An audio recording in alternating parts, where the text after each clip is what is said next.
Well, all right. But remember, I'll be checking up on you. All right, check up on me. Goodbye. Lina Basquette, Part 3. In 1932, Lina had 2 starring roles as a dancer in The Arm of the Law and another ranch owner in Hello Trouble with Western star Buck Jones. She also supported William Collard Jr. and Sally Blaine in the B-movie The Phantom Express, a mystery surrounding the owners of a railroad. Here she is with William Collard Jr. Well, what are we stopping here for? Don't you know we're late? I've got to go and see Dad and get the keys to the beach house. I suppose you'll be all day talking to that rockside stenographer. Now, if you keep me waiting, I'll... honey, don't get haunting of the arteries. I'll be back right away, as quick as you can powder your nose. And it needs it.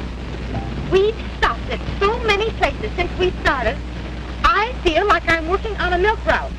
All right, hurry up and get your keys. It was a small role, but again, memorable and feisty one for Lina. It also got her mention in the Variety Review. Beginning in 1933, Lina's career hit a snag. She married Theodore Hayes, divorced him soon after, and met and married actor Henry Mollison, whom she would divorce in 1944. She began appearing in smaller supporting and or uncredited roles in such films as Souls at Sea, The Final Hour, and The Buccaneer. However, Lina and Mollison toured the world in such plays as Idiot's Delight. While on vacation in Europe with Mollison in 1937, an interesting thing happened to Lina. She received her second contact from Adolf Hitler, who had previously sent her a fan letter after The Godless Girl was released. This time, through a German baron, she was informed that she was Hitler's favorite star and that he longed to meet her. Lina relented and had audience with him.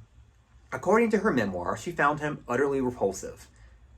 Not a surprise. She claimed that he kept passing gas and making inappropriate passes at her. Ever feisty in real life and not want to put up with anyone's foolishness, Lina asked him to leave her alone. When he didn't, she kicked him in the groin. Yes, everyone, this icon, Lina Basquette, kicked Hitler in the groin. While I can't find why she even entertained this meeting, I like to think that it was her own way to stick it to him due to her own Jewish heritage, which she was proud to reveal to him before she was quickly banished from Germany. Back to her career, Lina returned to the USA. In the late 1930s, she appeared in a few more films, larger roles this time, including Rose for the Rio Grande. In 1943, she appeared in her final film, at least for a while, A Night for Crime, which also marked her largest role in years, Mona, a temperamental actress that later is murdered. But before her misfortune, Lina gets to steal every scene in which she appears, including this one. Hamilton, I want you to give Ellen a chance. She's very lovely. I agree with that. Thank you, Mr. Hart. Isn't she charming? And as I said before, she's very talented. You know, she can act rings around some of those would-be actresses that hang around your studio. If I weren't a lady, I'd like to punch her right in the nose. Oh, Mona, darling. I'd like to write a biography of your life. Really? I'm planning a book on Hollywood. So much has been written about the upper crust. I'd like to write a story about a crumb. Lina was absolutely hilarious here. I could have watched her sparring off with Linda Farrell for another 30 minutes. After the film was released, Lina had finally had enough of Hollywood and retired. After her marriage with Mollison proved unsuccessful, as did 2 later marriages, Lina decided to pursue full-time a business that would allow her to do what she really loved, be around dogs, particularly Great Danes. She decided to breed and train dogs for competition. Lina told Aldrich, I guess I went to the dogs, I should say. I always found animals to be more trustworthy than most humans. For over 20 years, she operated the largest Great Dane kennel in the country and won several awards.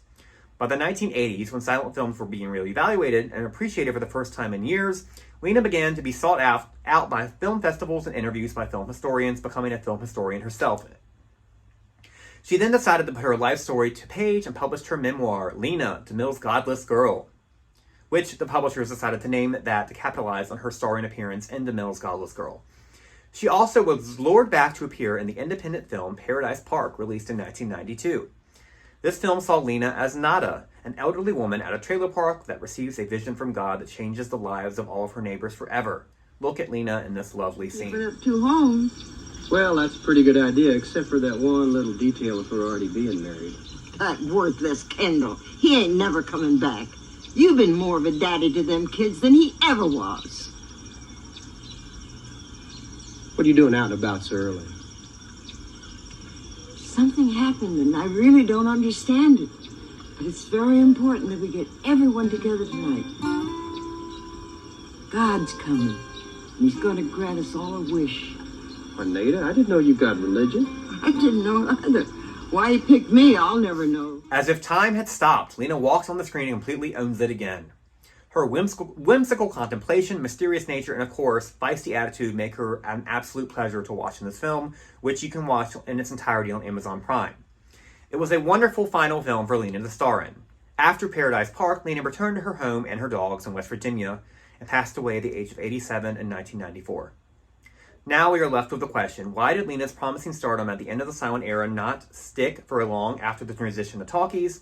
The answer is pretty clear to me, the Warner Brothers. When she wouldn't play ball with their demands, they began to blackball her at every major Hollywood studio.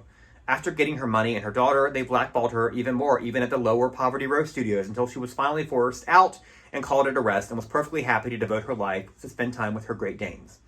Lina told Aldrich, "After my career was over, I got out of Hollywood. I didn't stay behind and try to recapture something that was long gone like so many of us did. I got away as far from it as I could." What a classy lady. Although she was an actress, dancer, and dog trainer, Lina was, in my opinion, more of a survivor than anything else. Thank you, LINA BASQUETTE, for your hard work, refusal to be kept down, and an amazingly talented work that you contributed to both silent and talking films. You were one in a million. Next week, join me as I investigate the silent and talkie career of Western star Buzz Barton. Thank you so much for joining me. Have a great rest of your weekend.